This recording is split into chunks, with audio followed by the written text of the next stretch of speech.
modem firmware pun ada. Okey, kita try buat masuk SIM card tengok.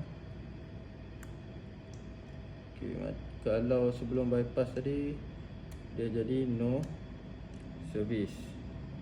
Okay, lepas kita buat masuk SIM card. Okey, dah naik 4G view mobile.